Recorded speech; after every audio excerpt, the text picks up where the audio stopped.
This is Ryan Bartley, the English voice of Rei Ayanami from Neon Genesis Evangelion, and you're watching Spoiler Force.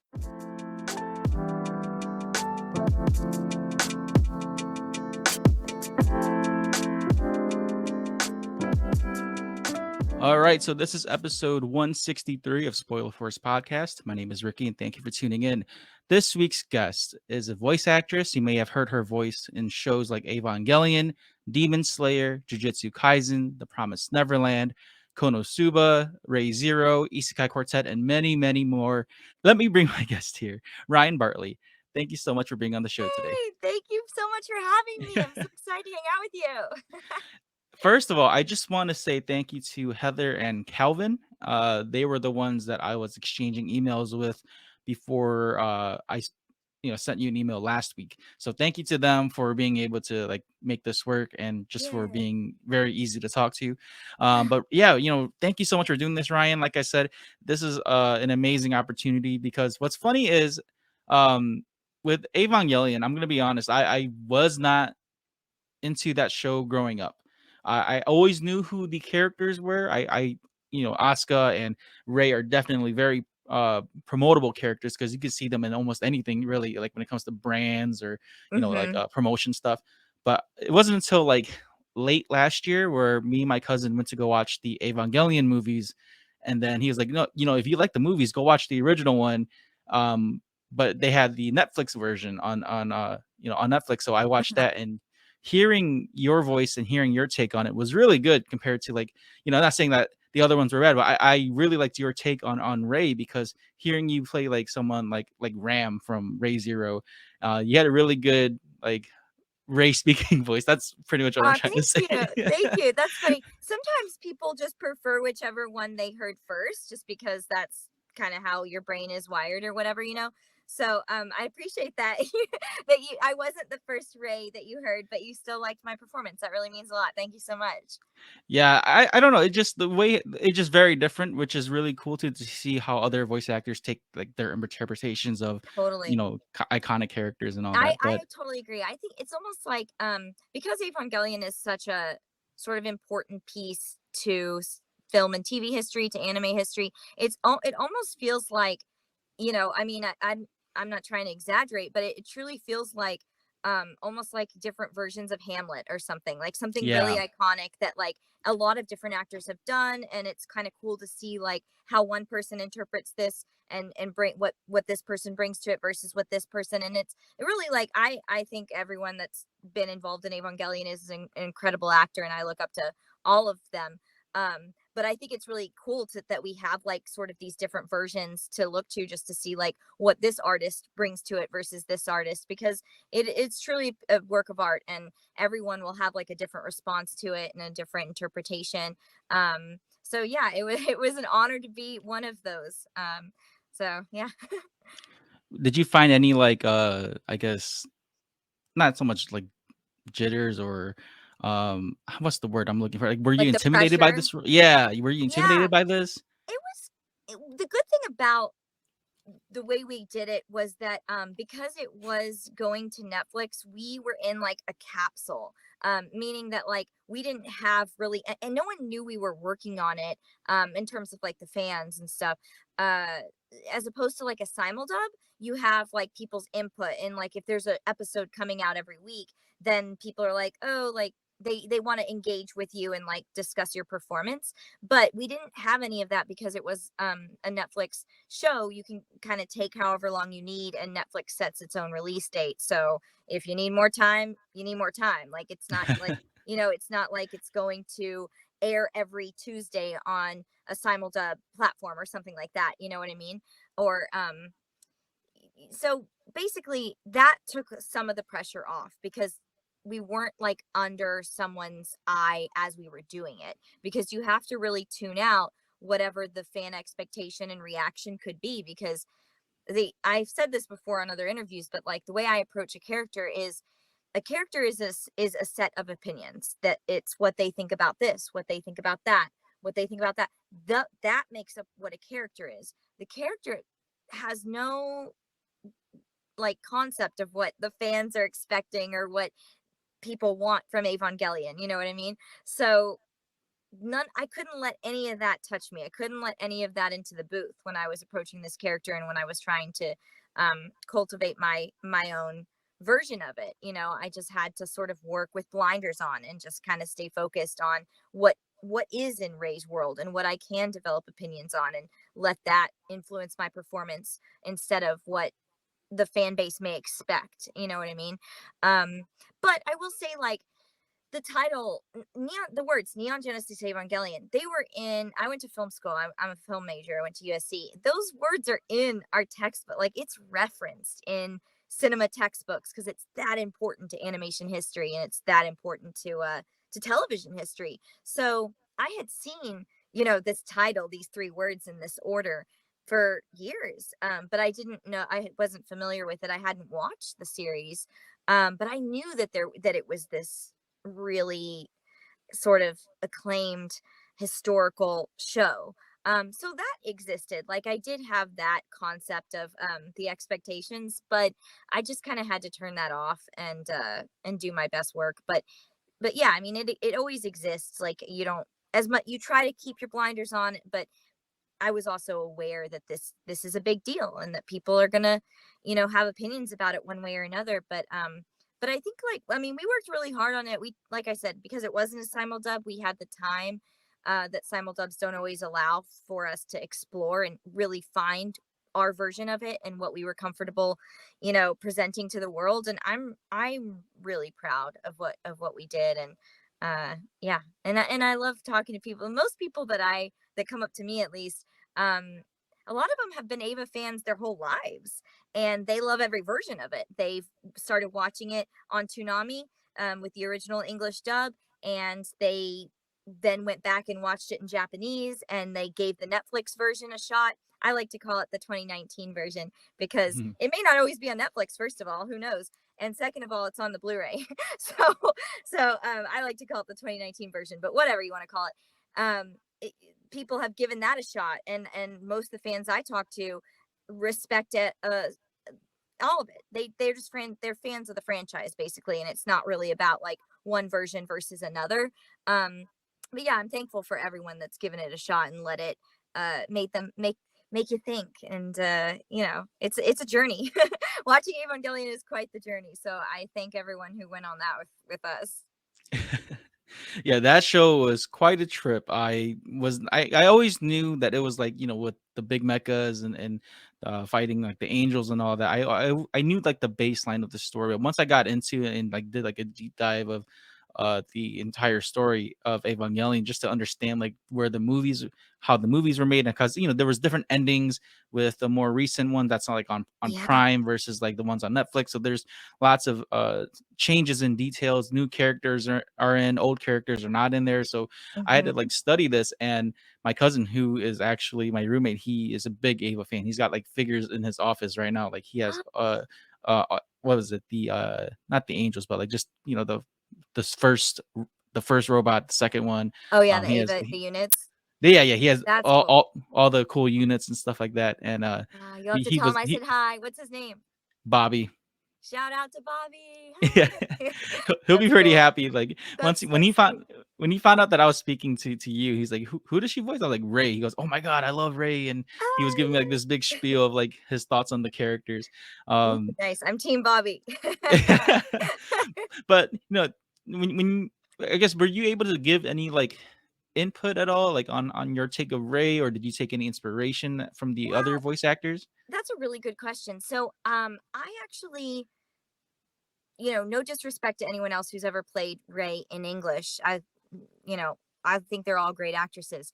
I did not watch them before I started it because I didn't want to be like subliminally influenced by them, you know what I mean? Or like accidentally copy their cadence or anything like that. So I really, really stuck to just Megumi Hayashibara's performance. And we, in anime, we preview in Japanese line by line before we do our take in English. So I had Megumi Hayashibara in my ear the whole time, and I really leaned on her and nothing else. I purposely and truly like made the choice not to let any other English interpretation influenced me.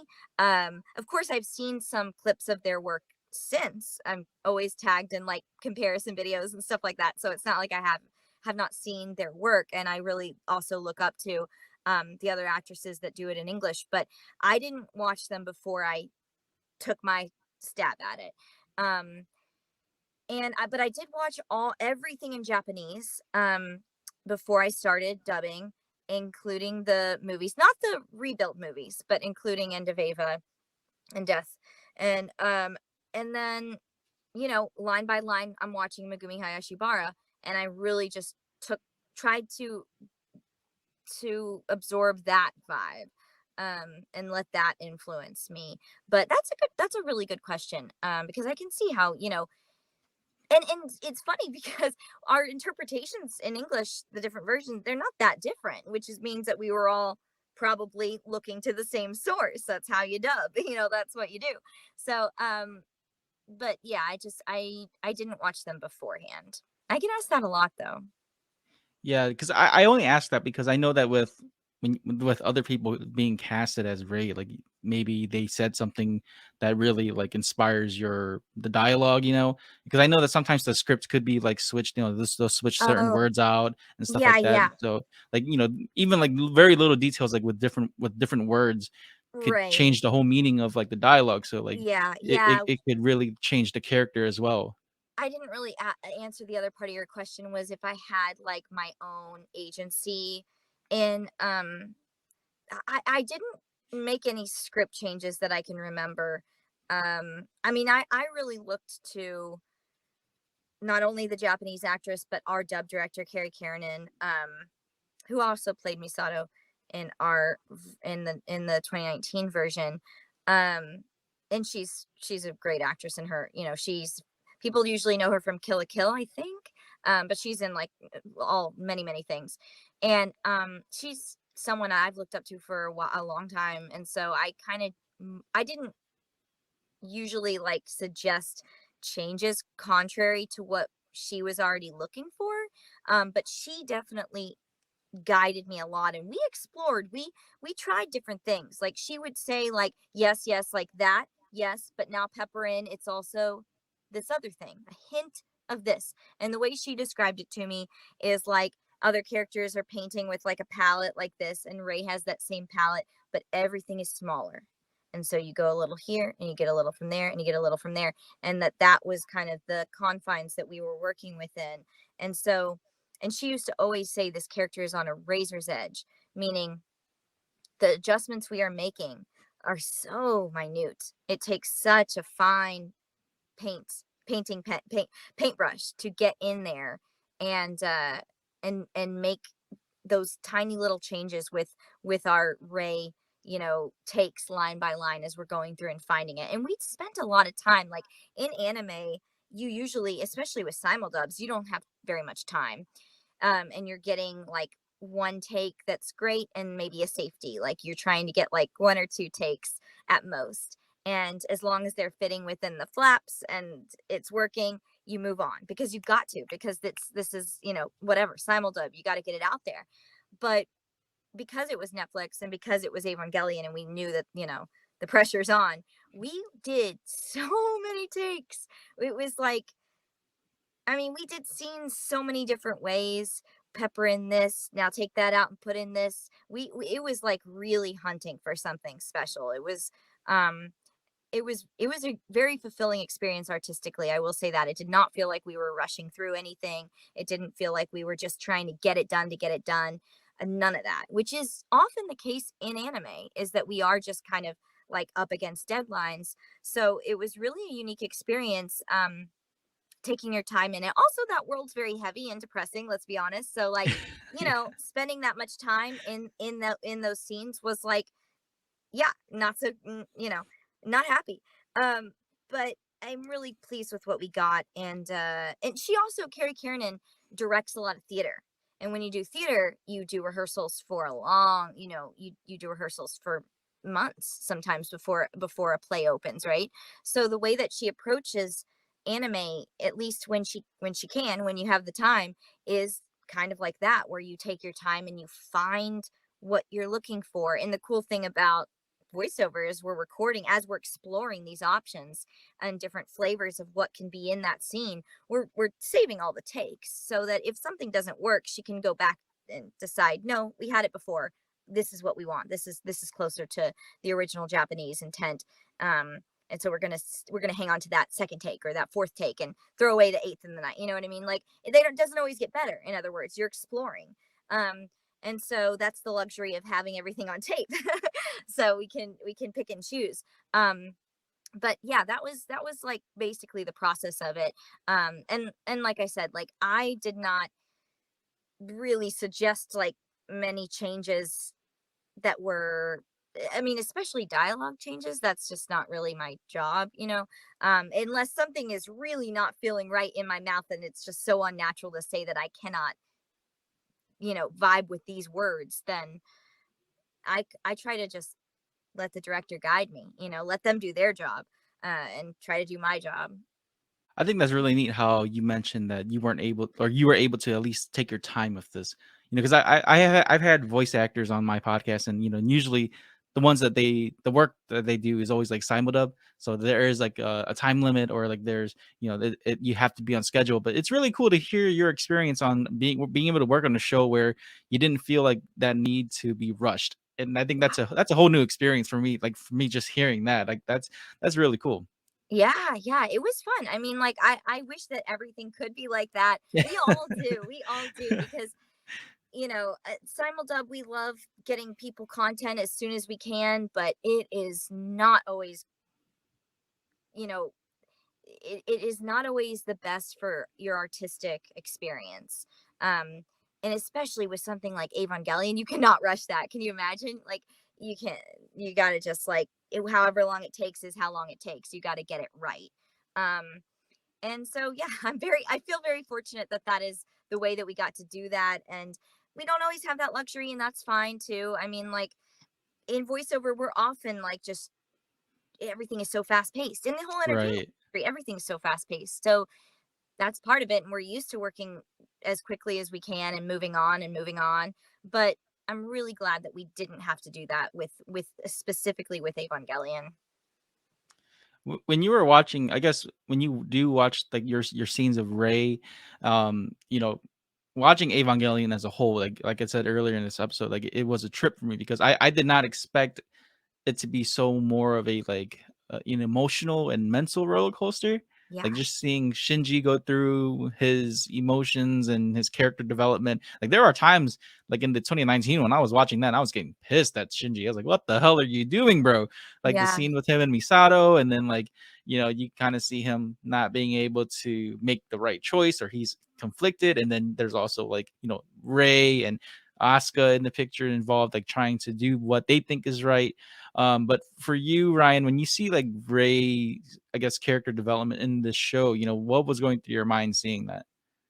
Yeah, I mean, to be totally honest, it took a while before I was ready to watch it because it was such a heavy experience um doing the show. And it took its toll. I don't think that anyone would expect like, oh, you dubbed all of Evangelion and you're just fine. Like, no. I was not. And it's okay. That's what do you expect? You know what I mean?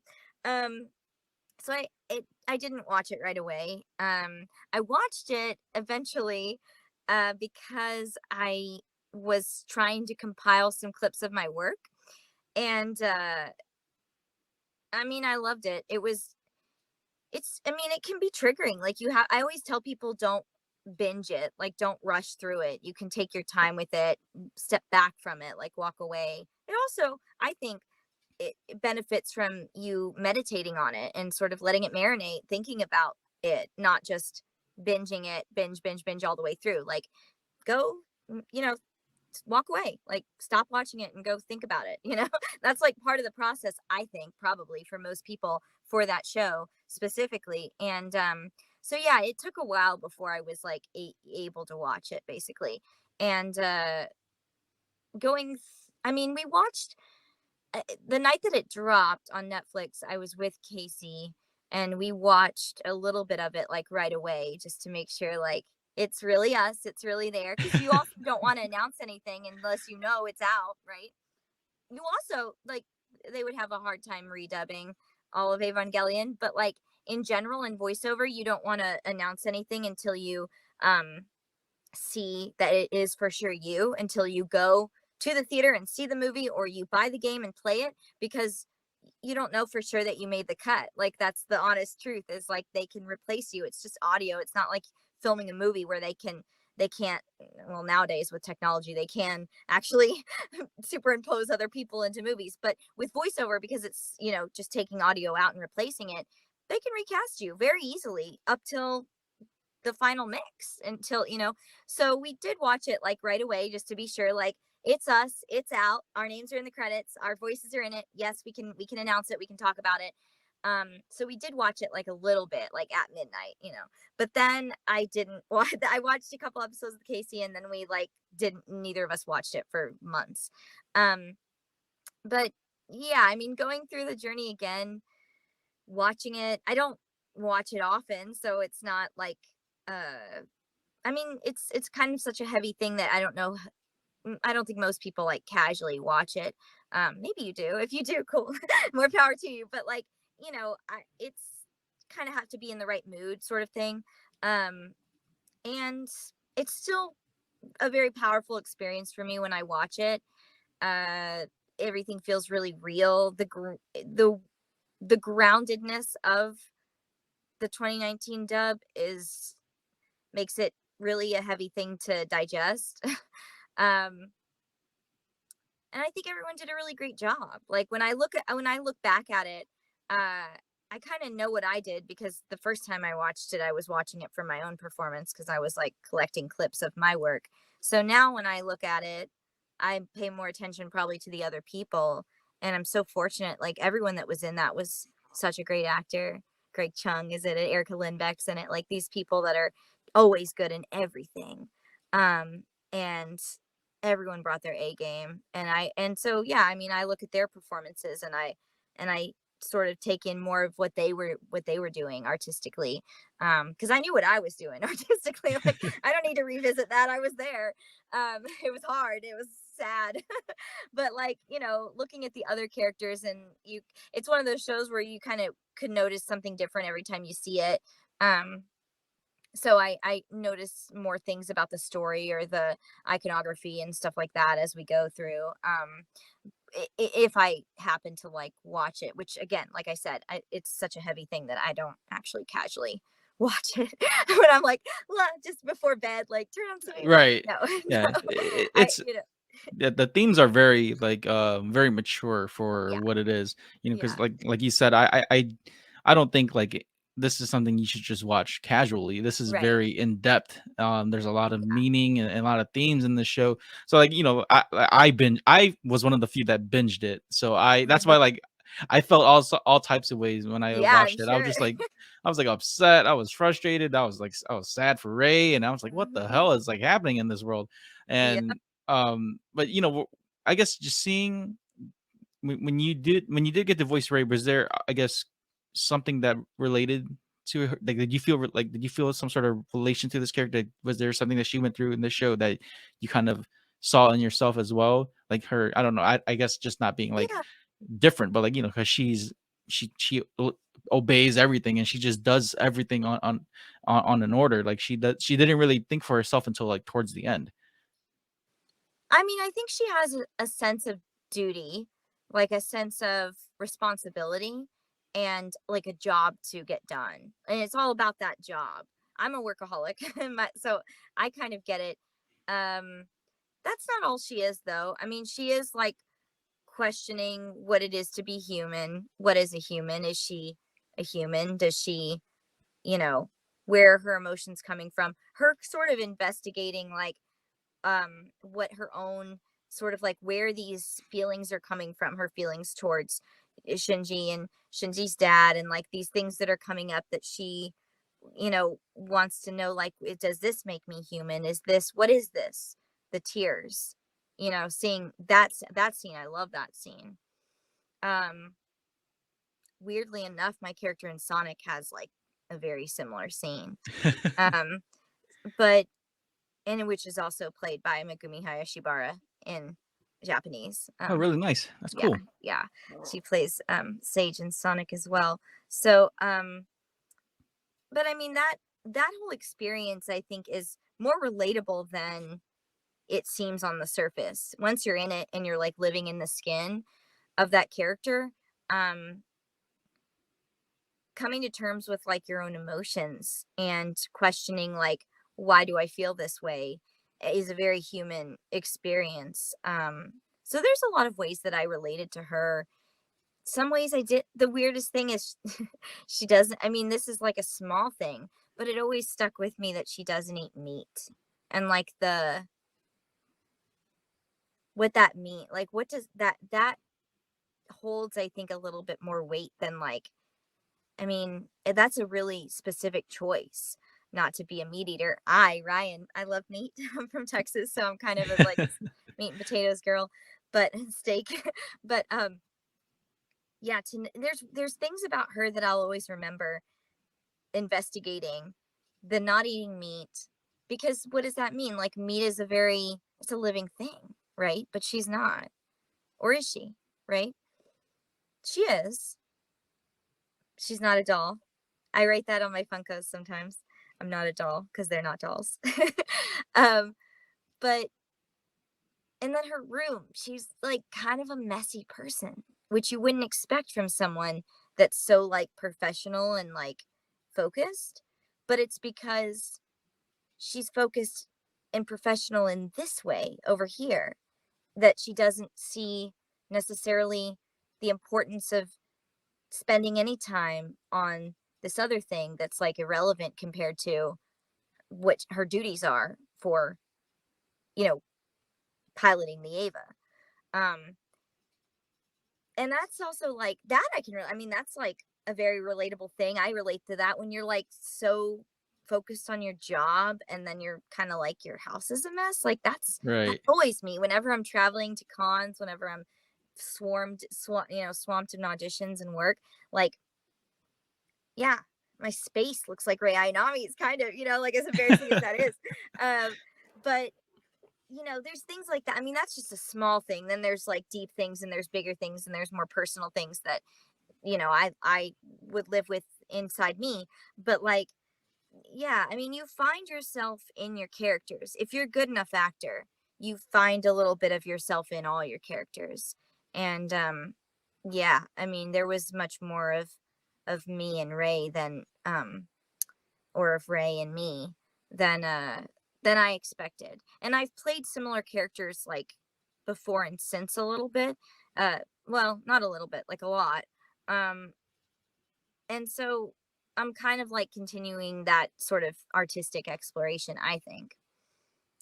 Well, now that you bring up other characters, you voiced Ram from Ray Zero, Yeah. and she was one of my favorites, Oh, thank you. in the last season, especially the last Yeah. season. Because much like Ray, she went through a lot of character development as well, and Yeah. we don't really get to know her until it's like season two. Because in season one, she was kind of being, she was being a bully to Subaru the whole Yeah. time. Yeah. She She wouldn't had her really like guard up. acknowledge him, or Mhm. yeah, and then she was protecting her sister all the time. So, Yeah. playing this character for Ram, especially after what happened in season two, which was a while ago. I know that they announced season three, which I'm excited for. Yeah. But her relationship with Rosewall, what was your thoughts on that? Because I was like Ooh. super like upset with Rosewall seeing all that unfold. Yeah, that was complex. Uh, I always thought up until season 2, and I still kind of think this is probably where a lot of her truth lies, but that like her priority is her sister. Her greatest love will always be her sister. In this version of Rom that we see in season 2, they don't have any memory. No one has, except for Subaru, I guess. No one really has a memory of Rem. So you see like this other side of Rom where you really see her love for Roswell, and that was cool to explore as an actor. Um, I do tend to play character. I mean, some people there's always I've noticed there's some people that do and there's some people that don't like have a sort of like a tendency to play characters in love. And I do usually play characters, or not usually, but often play characters that like have this really strong romantic um relationship, or most all characters that are written, if they're well written in some regard, experience love in some form, whether it's sibling or your parent or whatever. That's like the tell of good writing is like, what do they love, what do they fight for. But seeing that side of Rom in season 2 with Roswell was tricky, because you always kind of wondered in season 1, like, why she was so anti Barusu. I call him Barusu because in my head he's Barusu, but so anti Subaru. And then you see what she does love about Roswell, and that was like that was it was I don't know if I necessarily think it's like the healthiest version of love as a like observer, but I try to turn that off because it doesn't help me in my performance as an actor, you know? So seeing her sort of sacrifice herself, I mean, that was a cool scene, first of all. Like the animation and the fight was like really cool. But yeah, I mean, I kind of did feel bad for her, and I don't like usually try to um I try to not have feelings about my character, right? Because I said a character is a set of opinions, not about yourself, about everything else in the world. So like it doesn't really do me any good to like start developing exterior opinions about Rom. I just try to form opinions about everything in Rom's world. But yeah, I mean that's like a very sort of heavy kind of experience of what romantic love looked like for her.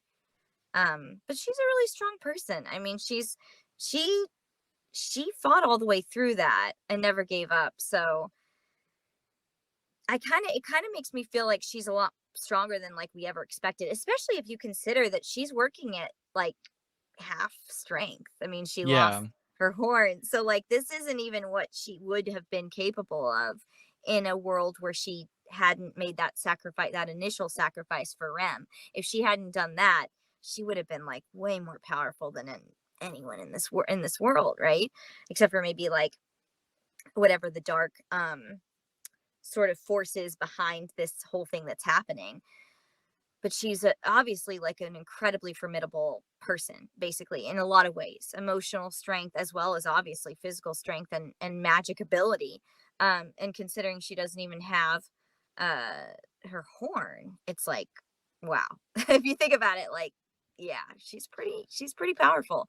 um but yeah, that was my experience of season 2. I feel really lucky that season 2 was as well written as it was, which I feel like we got so lucky. Sometimes in shows, not just anime, like any show, um there can be like a dip in season 2, that like a sophomore slump, like, oh, like it just wasn't as good as season 1, or the expectations are so high that nothing can ever live up to that, and you're like kind of disappointed. But that was not the case with ReZero. ReZero was like every episode of season 2 got better and better, and it was like, oh my, like ReZero is out here trying to prove that it's like the the best isekai that ever isekai. Like it is trying to be the whatever SAO is to the digital world genre.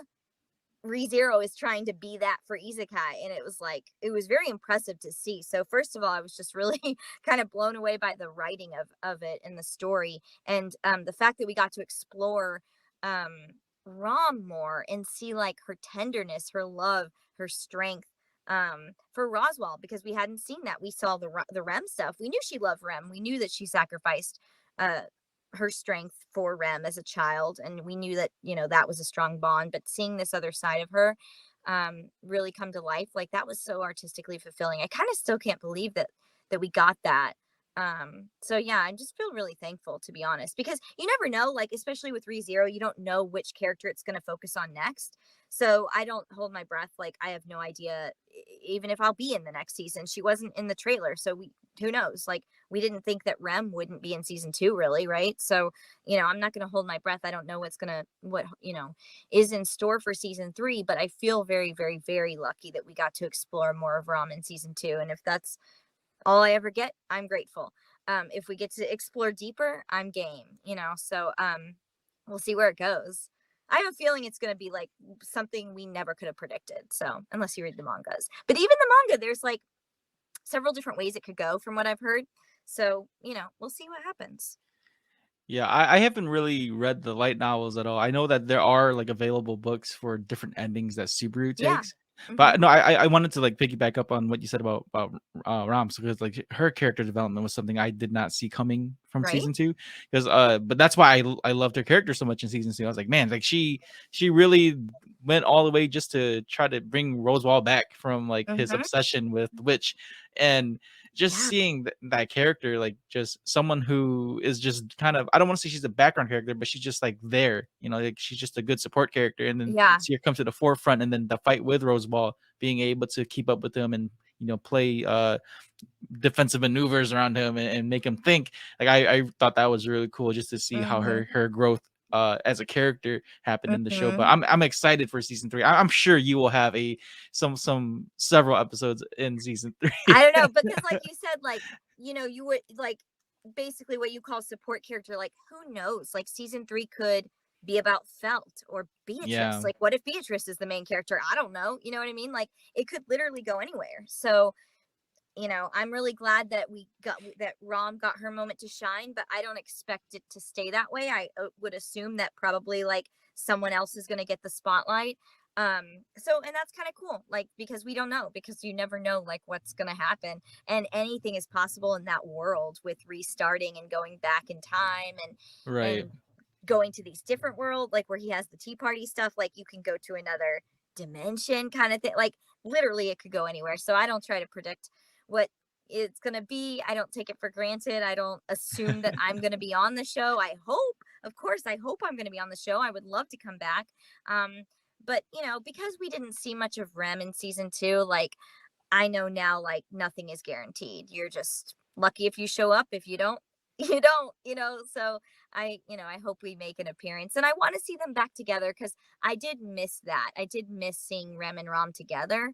So I would love for Rem to wake up and like them to finally be reunited. I would love to see that. I don't know when it'll happen. I think it may not even happen in season 3. Who knows? So, but that would be cool. I look forward to that moment, hopefully, eventually, some way, sometime, someday, some season.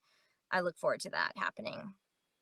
Same. I really hope to see those two characters reunite. And with Ray Zero, anything, like I said, anything can happen. The endings are always different. Hmm. Subaru always has to solve his puzzle and figure out his Groundhog's Day over and over again. But Yep. it's brutal. It is a very brutal show. But I guess I want to transition to do something more lighthearted, because I know Yeah. we've been talking about Evangelion and like even more the darker themes of Razor. But So, Promise Neverland. No, I'm just kidding. oh my gosh, that don't even get me started on that. That first Or would you season rather took talk me about out. Hunter x Hunter, where I broke everyone's heart? um, No.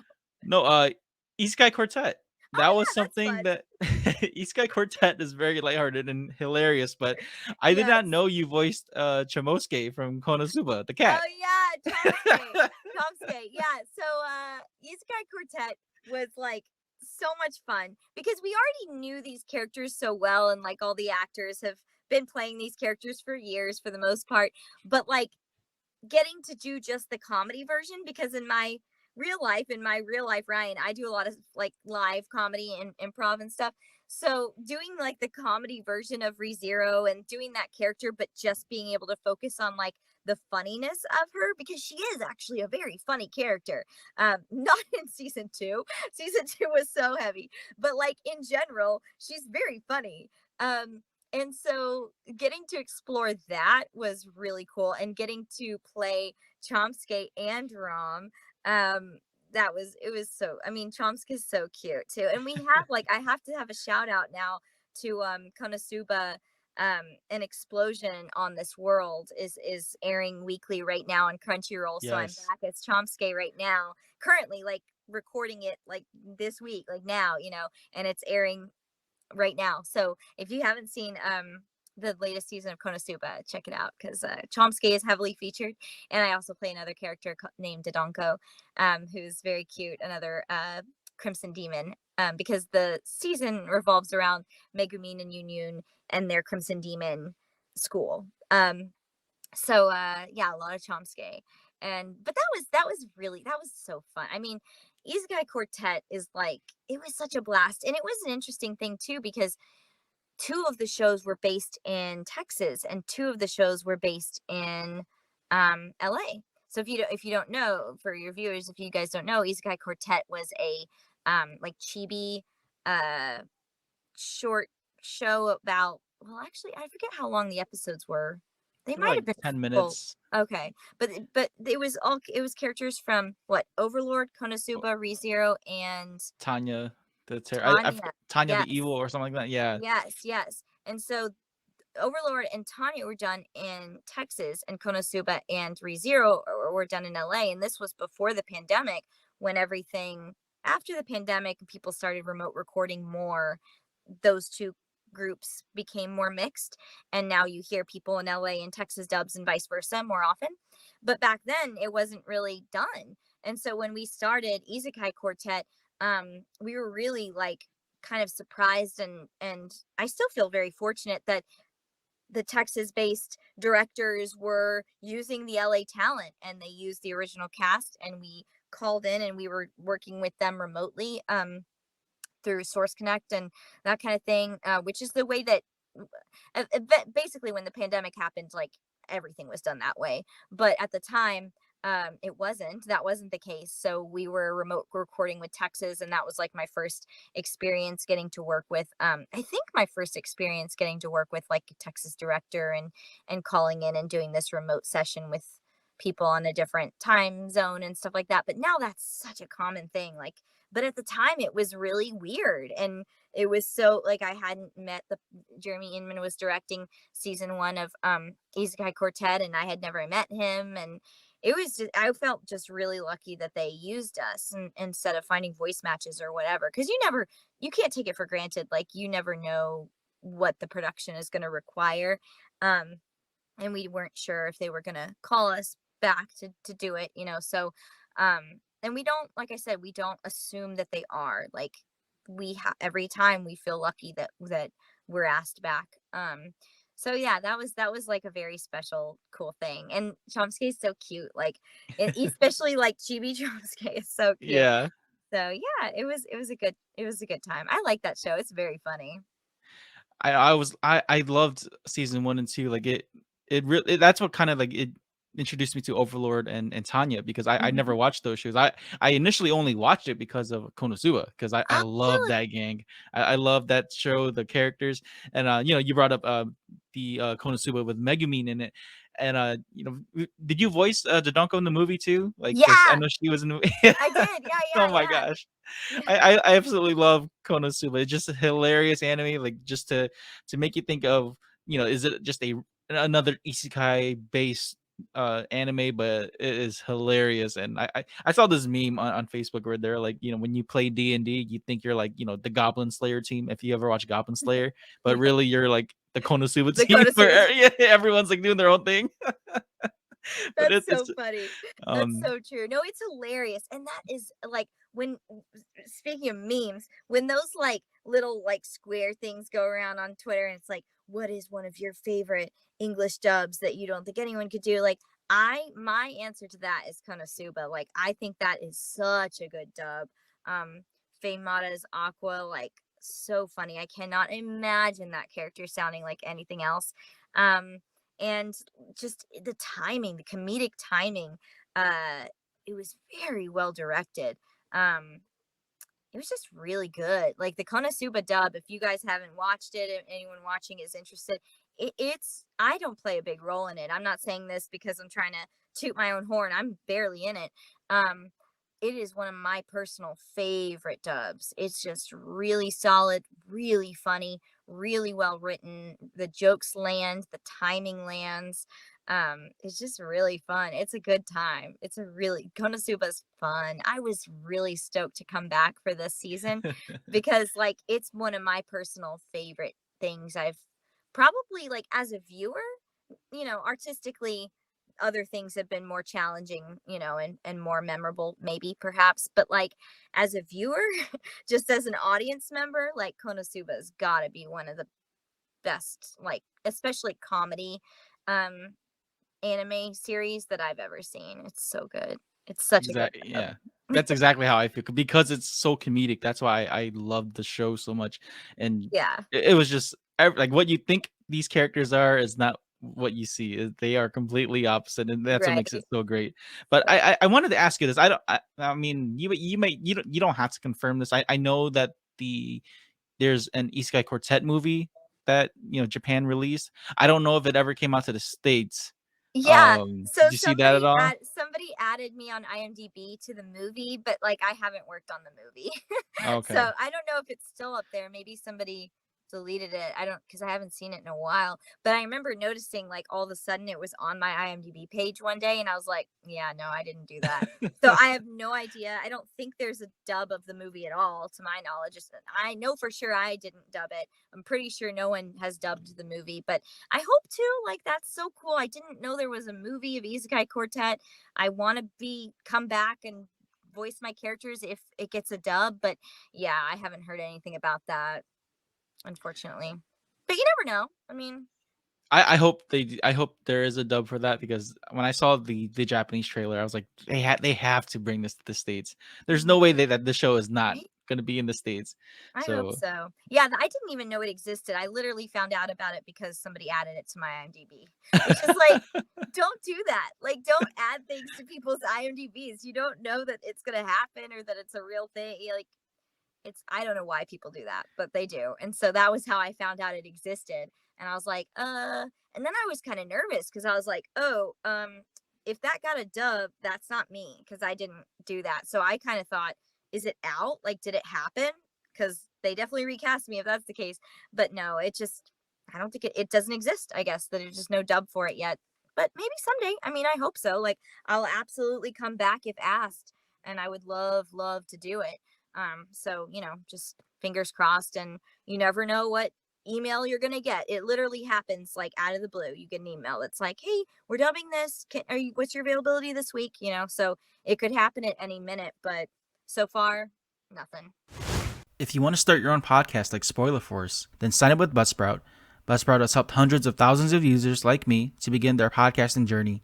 With easy to use tools, you can effectively get your podcast into different platforms like Apple Podcasts, Spotify, Amazon, iHeartRadio, and more. You can view your stats, create audio clips, and even have your own podcasting website. Buzzsprout offers ideas, tips, tricks, and tutorials to help you improve your podcast. Follow the link below, and once you sign up, you'll get a $20 Amazon gift card. This will let Buzzsprout know that I sent you and will also support Spoiler Force Podcast. If you want a simpler way to record both video and audio for your podcast, then sign up with StreamYard. StreamYard is the perfect program to create podcasts, host live streams, and even do video calls. There are many tools that can help you create and design your own personal studio. You can screen share, read live comments, and stream to different destinations like Facebook, YouTube, and Twitch. You can also download your video and audio once you're done with your recording session. Follow the link below, and once you sign up with the basic or pro plan, you'll earn a $10 credit to use for StreamYard. Happy podcasting. Have you been going to cons lately? I know with Yeah, con season's coming back, like yeah. everyone's busy now, with cons. Yeah. So I stopped doing cons because of the pandemic, obviously. I started doing them again last June was my first con back since the pandemic. And even before the pandemic, I didn't actually do that many cons because Evangelion dropped in the latter half of 2019, but most cons have their schedules set. Their guests are already signed, they do the contracts and everything before that. So there between like when Ava came out and when the pandemic started, there really weren't that many months.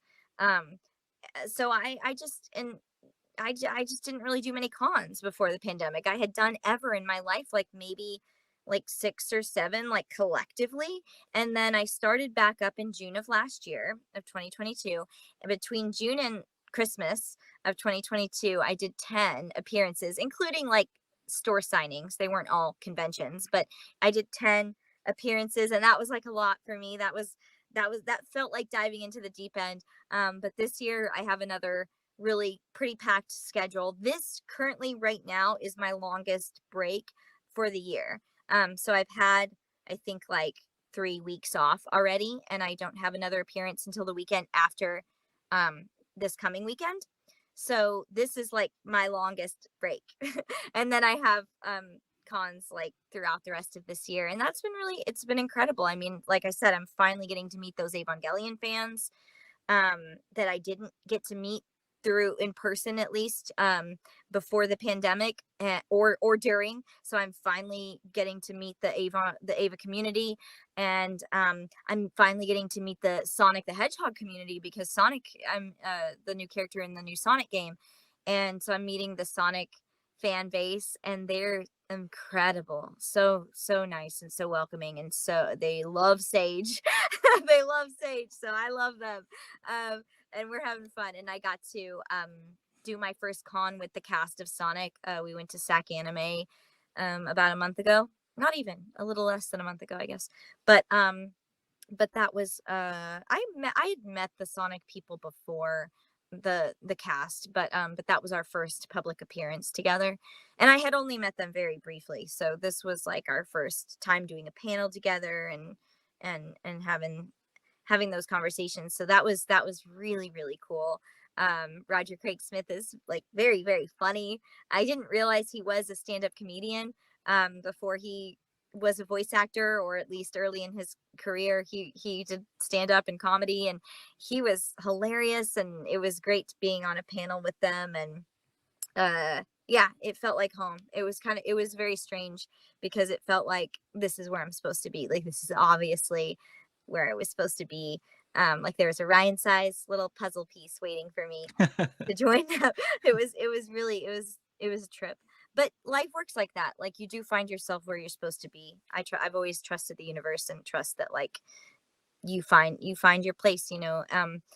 So yeah, so I'm doing the con thing and meeting people, and now I have a lot of Funkos that are that I there's 3 Komugi Funkos. Have you seen Hunter x Hunter?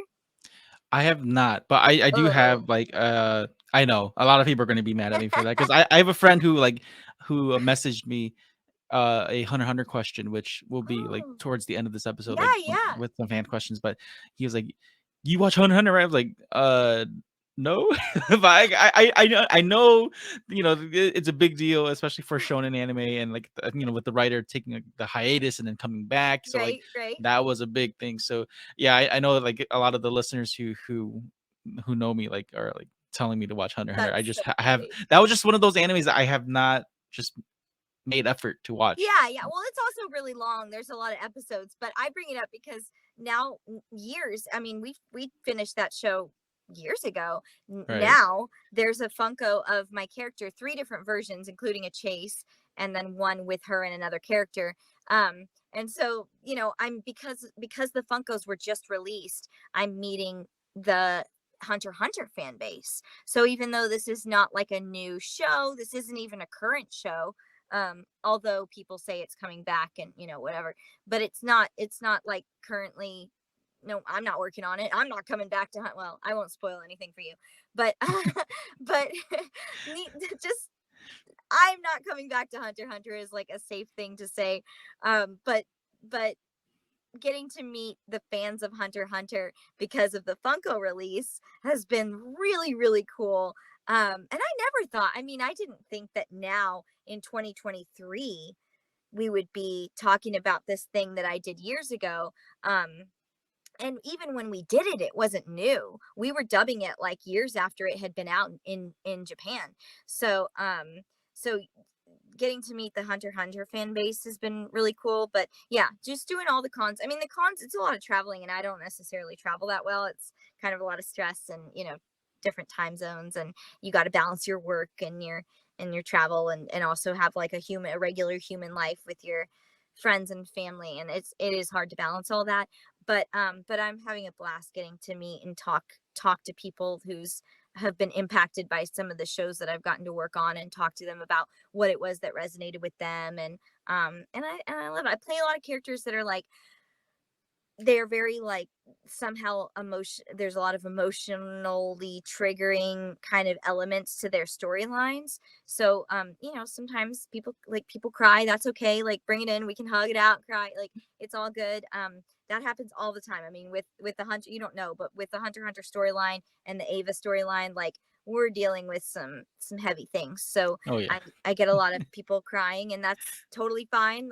I'm a nice warm person, I'll give you a hug. Like you don't have to be nervous or scared or anything when we talk, and we can talk about how these things affected their lives. I mean, usually because I'm not that popular, usually my line is not very long. So if people want to like have a little moment and have a little heart to heart about their experience, like I'm very open to hearing that and receiving that and hugging it out, and you know and I'm just thankful that people have let the shows touch them that way, like let this piece of art come into their lives and have an impact on them. That's incredible. That's like why we do it, I mean, I never I try not to think about what people expect from me when I'm doing the performance, because I have to just honor the performance, and that's where my head is. But then when I get to meet the fans in real life and you see that you did have this impact on someone, it's incredibly humbling. I usually leave a con crying because it was like such a like humbling experience to realize that you've made an impact in people's lives like that. So I just feel really grateful. It's every time, like it is a very it's fun. It's you travel, whatever, you get to see another place of another part of the country, whatever. There's some cool elements like that sometimes, but um also just meeting the people is like definitely like the appeal for me. And because like I said, it's hard, it's tiring, you're taking time away from your work and your family. So trying to balance it is always a struggle, but it's worth it when you hear like how much your performance meant to someone, or how much they related to that character, or how much that storyline inspired them or changed their way of thinking, or a lot of times it's like they bonded with their best friend over it, or they bonded with their partner. Like I said, I play a lot of characters who have like a romantic sort of storyline. So sometimes people come up to me with their boyfriends or girlfriends, and they'll be like, this is a show we watched together and it's really important to our relationship, and that's always like really interesting. So yeah, it's great. I mean, I'm a very like open-hearted sort of emotional person. So like I'm always like receiving, like open to receiving whatever people want to say in terms of like, this really impacted me or whatever. Like always feel free to tell me, and I appreciate all of it. I really enjoy when actors interact with their fans like that. Especially like with voice actors. Like I've gone to several cons and met, even some of the guests that's been on my show, meeting them in person. There's just something different about with the voice actors that, they give the guests or the attendees more time. Not to say like some don't, but it just through my Some don't. experience, It's you like can through be my honest. experience, like through my experience, like the majority of the voice actors I have met have been very kind in that way, where they let their fans like geek out, and they geek out with their Yeah. fans, and like we get to talk Yeah. about like what we enjoy about the show or their work, or even just like just regular life. It's really cool to Yeah. kind of relate to the actors in that way outside of just the work that they're on. When you finally meet the voice of some of the character that you really enjoy, it's very different. Even for me, like meeting, like even when I get to speak with like guests like you on the podcast, like the inner fan in me is like, holy crap, like I'm actually doing this. Like I'm getting to speak with these actors and talking to them about the things that I like, versus Yeah. it's not always just about like what do you like out of this and stuff like that. But it's I get to have my fan moment with you guys, and that's what's really cool. Aw. But Thank speaking of you. that though, Yeah. but speaking of that, I know that we are hitting the hour mark here, so I did want to get through some of these fan Okay. questions here. So there Yeah. are quite a few. And Okay. again, thank you for sharing, on Twitter and on Instagram as well. Like that really helped too. So Oh, yeah, um, sorry, I feel like the algorithm sometimes is working against us, especially with the changes in social media lately, but I tried. okay, well, this first one here is from Rias Daily. She has two questions here. The first one she has is who's your favorite character? Oh, who's your favorite anime character that is not a character you voiced? Ooh, that is a great question. Um, I really, really like. I think her name is, oh my gosh, I haven't seen it in so long, but Misa from Death Note. Is that the blonde? Oh, I yes. think it's Misa, right? Misa, Um, yeah. that's one of my favorites. Gosh, I would have loved to have played that role. I mean, it was, the actress does a great job. I'm sure I wouldn't have booked it anyway. And it was, but it was also like years before my time in anime, you know. But like that, I love that character. I also really like the character, the main character in I Want to Eat Your Pancreas, which is a anime feature film. I really really liked that main Oh, character. the Sakura, the one that Yeah, Erica Harlacher voices. yeah, yeah. Oh, Yeah, that movie messed me up. I watched that in yeah, theaters and I walked out like yeah. questioning life. Yep, That movie, yep. that- Yeah, I really really like that character. Um, I think, yeah, those would be my answers. I think if I think of anyone else, I'll circle back around. But I'm gonna go with the Death Note character, and I Want to Eat Your Pancreas. Well, to kind of add on to that question, because Ria's Daily's second question is pretty much just similar. It just, what's your favorite anime that you haven't worked on? So, am I right to Yeah, guess that maybe Death Note is one of those two? Death Yeah. Note is up there. Yeah, love Death Note. What else that I didn't work on? Because usually, I don't have, I because like time is just so finite. I don't have time to watch a lot of shows. Also because I purposely watch in Japanese everything that I dub. So like if I do have extra time on my hands, I'm usually like right now, right? We're simul dubbing the latest season of Konosuba. So like when I have an extra half hour after before bed, like I'm watching Konosuba so that I'm ready for my next session. So I'm usually like kind of binging what I'm working on, but I'm trying to think of like stuff that I mean, I'm a big fan of all the Miyazaki films. So I think my favorite one is, it's like kind of a tie between Kiki's Delivery Service and Spirited Away. I haven't seen the stage version of Spirited Away that's in theaters right now. Before you ask, I haven't seen it yet. I want to. Um, I also love Totoro. So yeah, those are really high up there. And oh, I'm a big fan of Akira. I love Akira. Oh, Um, nice. so Have you yeah. met Johnny Young Bosch at all? I not really. I did a con with him, but he's so busy. I mean, he has a line around the Yeah. block. You know what I mean? So, like, no, I did. I've seen him passing behind a crowd. Like, oh yeah, there he is. He's the one with the big tape, the big line in front of him. I will not get to say hi. And I think he maybe said hi, and I was just like, oh, that's Johnny Young Bosch, you know. But no, I don't. I've never like met him. Met him. Um, but yeah, Akira is probably one of my all-time favorites that I sadly will never be in. Well, here is the next fan question here from my friend Van Brooks. This is the Hunter x Hunter fan that I was telling you Okay. about earlier. So he asks, was Komugi and Miriam's relationship platonic or romantic? um I think that their relationship is basically one based on an incredible amount of respect. um he sees her the way that almost no one else does. He, I think, is very impressed with her as a human, as I mean, obviously, he kind of changes how she changes how he sees humans. So he's impressed with her as a, not just a human, as a living being. Um when somebody makes you uh think of humanity as worthy, think of humanity as beautiful, as not so bad when you previously maybe didn't think that, that's love. um so I don't know, like, if I would say, is this, we never see them kiss, you know what I mean, this is not like a physical thing. um but I think it's love, whatever you want to take from that. Platonic? Probably not. I don't think it's super platonic.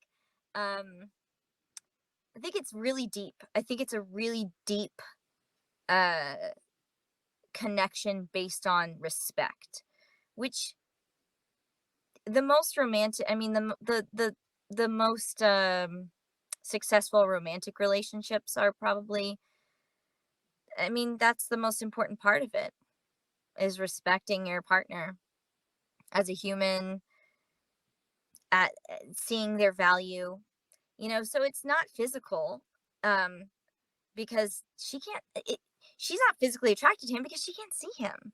You know what I mean? Like, well, you don't know this because you haven't seen Hunter x Hunter, but she's blind. So this is Okay. not like a physical attraction. Um, but I wouldn't say it's platonic friends, because he doesn't really have a concept, I don't think, of friendship in that way. Friend, I'm trying to think of, so I think it's something else. I think it's something else completely. Um, Yeah, that's a good question. That's a very, I mean, everyone can is open to have their own interpretation of it, but I think of it as like a pretty intense relationship. That's a good answer to put it. That's a good way to put it. It's still like, up in the air, but there's like an Yeah, emotion. I mean, like, because the way how you explained it, it seems like there is still like an emotional like context in that relationship. Like they don't just like know each other and like, hey, like they're not like accomplices or not accomplices, but they're not like you just like acquaintances. acquaintances. Yeah. Can't believe I said Yeah, yeah. accomplices. They are accomplices. Yeah. But um, like, it's more yeah. than being acquainted, like there is an emotional tie between these two characters. Yeah, yeah. I think people would be really mad at me if I was like, "Oh yeah, it's all platonic." Because so many, I mean, people come up to me and say that was like Romeo and Juliet. That was so romantic, like all the time. And I don't think that it was platonic. I wouldn't use that word. Um, but yeah, but I like that it's open ended. I like that, it's open to interpretation and that people can put their own readings on it. Most of the people I talk to about it think it's very romantic. Um, but if I don't think that's the most important part of their relationship. But like I said, even in a um with your romantic partner or whatever, the actual romance is not as important as the respect. And that's what we see. Like we see more of the respect. There's not really flirting or anything like that. It's deeper than that. This is what makes you like value humans, it's like it's almost like a more like crystallized pure version of like why people fall in love, because you see in another person parts of humanity that you didn't see before, that you think are beautiful, and that change the way you see the world. That's love, you know what I mean? So that's what I think that their relationship is, I think. Perfect. I don't know. No, that It's was open. good. I like the for not having watched the anime. I liked your explanation. I thought that was It's just a really casual yeah. fling. Well, this next question here is from at unknown path 7777. They ask, if you were to go back in time and give your younger self one piece of advice, what would the advice be? um just to keep believing in yourself and keep going. And I wish I could like whisper in my own ear as a child that you're going to be on Pokemon, because that, I mean, it sounds silly, but like for a lot of us that were 90s babies that grew up to be voice actors, that is kind of where it begins and ends. Like, I love everything that I'm so thankful for the career I've had, and I'm so humbled and like in shock and awe that I'm able to continue this journey. But I'd be lying if I said it wasn't all about getting on Pokemon. Like, I mean, let's be real. Like it, It's like like full I, circle, I, pretty much. I'm gonna continue to try and create great art, and I want to, go on and make this I'm still young, so I have bills to pay. I own a house. I gotta keep my lights on, so I gotta keep working, and I love what I do. But I would be lying if I said that like a little bit of this wasn't the chase of getting on Poke. Like it's Pokemon, So if I could tell myself like just keep working hard because you are going to be on Pokemon, it would have made like my childhood probably easier, because I'd be like, oh, well, okay, then, I'll just continue. But there were years of rejection. I mean, between the time that I went to a performing arts high school, I was a child actor. So like between the time that I was basically until the last few years, I was always an actor and I was always struggling. And it would have been cool to be able to like whisper in my own ear as a kid, like, your dreams are going to come true. Just hang on, just hang on, just keep fighting, just pick yourself back up, dust yourself off, and keep going, because you are going to do those things that you dream of doing. But I mean, that's kind of like the that's life, is that you never really know if your dreams are going to come true, and you have to just keep hoping blindly. And somehow I was able to hang on. But if I could go back and tell myself, then that would have probably made a lot of my tears dry faster throughout the years of rejection. But it also made me like more grounded and humble, I think, because I did kind of struggle for so long, that I won't take anything for granted. Like there's no way that I'm gonna, you know, sometimes child stars get kind of cocky and stuff like that, so like don't worry, that won't happen with me, because I struggled for like 2 decades.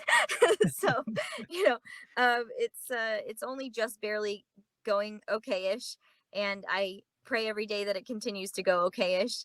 But I think I would tell myself just to keep going and believe in yourself and study hard, keep studying hard, and yeah, and to try to be a good person along the way, because that's really important, and people lose sight of that.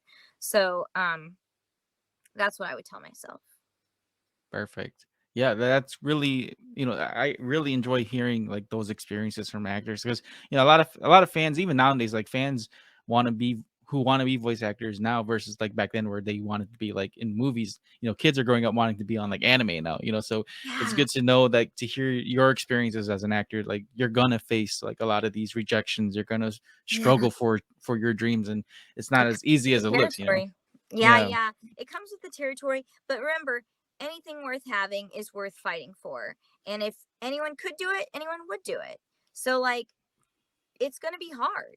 Like it just is, because it's worth it. Because it's special. Because it's and it is very competitive. I mean, it's it's a it's a hard life. It's a hard job. It's not just fun and games. It's not reading off a paper. Like it is technically, but like in actuality, it's a very hard thing to do. They always say like if you could do anything else, you should do something else, because like you this really has to be something that nothing else in the world will make you happy, because it's that hard. And there's still like all the time I wake up thinking my career is over. Like that doesn't go away. At least if it does, it's on some other higher level than where I am. Because you're always living with that. I mean, there's so many highs and lows constantly throughout your entire career. It's not like, oh, you're on Sonic now, it's only up and up. Like, no, not at all. Like, I took one of the biggest L's of my life, right before Sonic dropped, I think, which was recently. So like it's going to be highs and lows, highs and lows. You get, so close, you get almost on a TV show and then they go with someone else. Like even when you think that things are about to happen, you know, that's life. Like it's you just got to love the process, and you got to roll with the punches, and you got to be really thick-skinned, and you got to keep pulling yourself back up, dusting yourself off forever. And I hate to say that it doesn't get easier, but from I mean, at least where I am, it's still pretty hard. Like you're, you know, auditioning all the time, getting rejected constantly. Like that is really just the game, and you have to love the game. Um,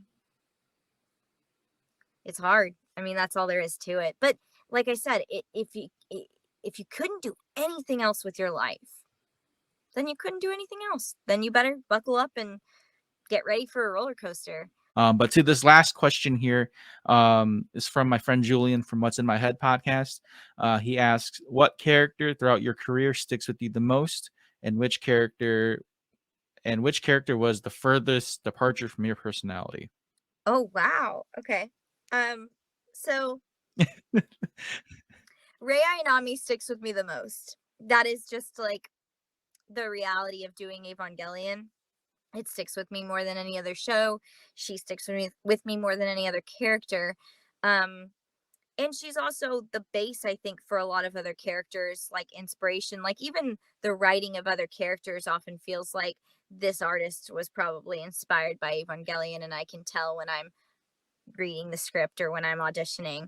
Um, and that's the universal experience of, I mean, a lot of people, like a lot of artists, even high profile artists, creators of other shows and other games, openly talk about being inspired by Evangelion. So that has stuck with me, and also followed me, and I've been able to reference that in other characters and stuff, and probably always will. So that is my answer for sure. But which one am I the least like? Um, well, there's a few that come to mind. I will say, like, I'm an only child, so anytime there's like a really intense sibling bond that's like important to the story or important to the character, that's a bit of a challenge for me. So ReZero would fall into that category. I mean, I wouldn't say that Rom is like the most different from me of any of my characters, but because of her, like, um, because of how important Rem is to her, and because like that's kind of the key defining feature of her personality, and what motivates her and her love for her sister, and that's even like the way that she treats Subaru, why she treats him the way she treats him comes from, her being protective of Rem. And that's all like very hard for me to imagine because I'm an only child and I don't have sibling. Like the sibling love thing is very specific, and I'll never like fully understand that probably because I didn't live it. I will never live it. Um but the one that was probably the most different from me, I play this character named, I think her name is Sophia, and I think the show is called, I don't want to botch the title. I'm a spider, so what? Or Oh, something. I heard of that one. Yeah, yeah. Okay. And she was probably the most different from me. She's kind of the villain. And that was like, anytime I'm playing a character that's like malicious or mean or like, that's always like pretty far away from my normal my normal vibe. So that may be like the most different. I'm trying to think if there's any others that are like, oh, I would never do that. Like, is there a show where I'm watching my character in Japanese or whatever, and I'm thinking, how am I gonna do that? That's different. I would never do that. Not really. I guess because usually I audition for roles that I can relate to, and thank God for good casting directors. They cast you in roles that you would thrive at. So there's really not can't really think of any that I was like, I cannot get into this character. I literally cannot relate to them. That's never happened because they're Okay. all humans, and they're usually, if it's a well written show, which it probably is because it made it all the way to TV. It made it all the way to TV in multiple countries, so it's probably pretty well regarded.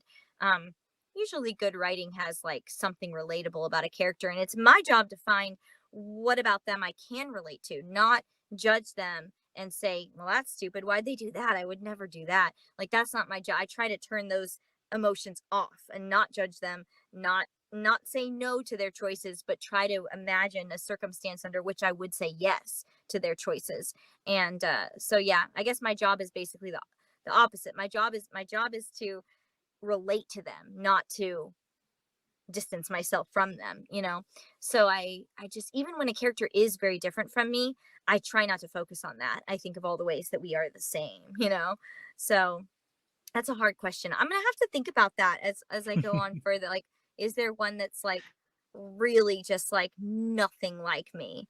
No, I find myself in most of them, like I said earlier. Yeah, I think most actors for sure have to relate to the character that they're You casted in. have to. There's no way Yeah. you can't relate to them because How do you they not? you would not be casted for that character. Yeah. Yeah, you couldn't do your job. Well, Ryan, I want to say again, thank you so much for this opportunity. Thank you. You've done more than I expected for this episode.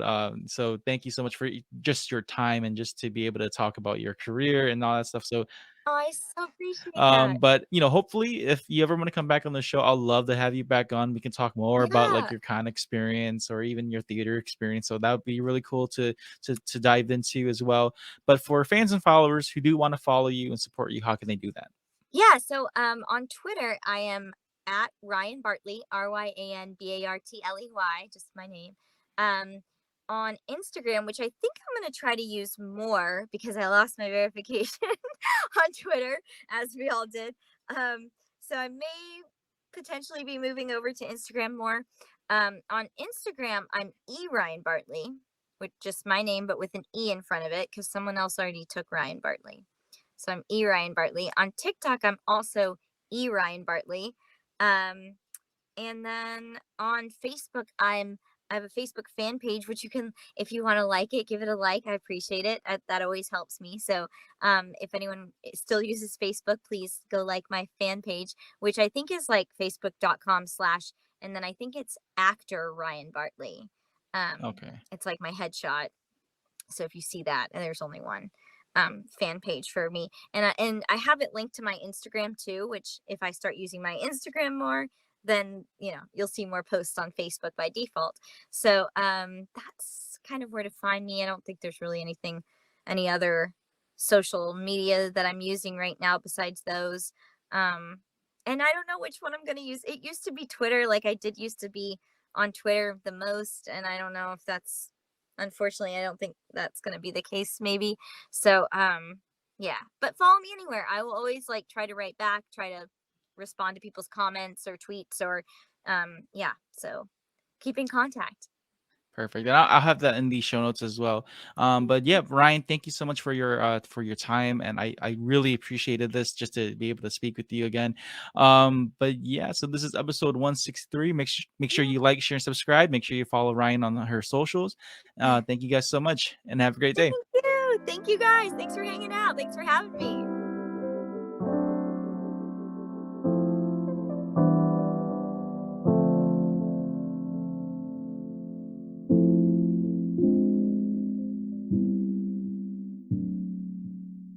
If you enjoyed this episode, make sure to give a review and rate Spoiler Force Podcast.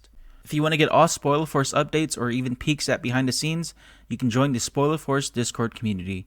And if you'd like to show support, give tips, recommendations, sponsorships, or any collaborations, you can email me at rickyvang92@gmail.com.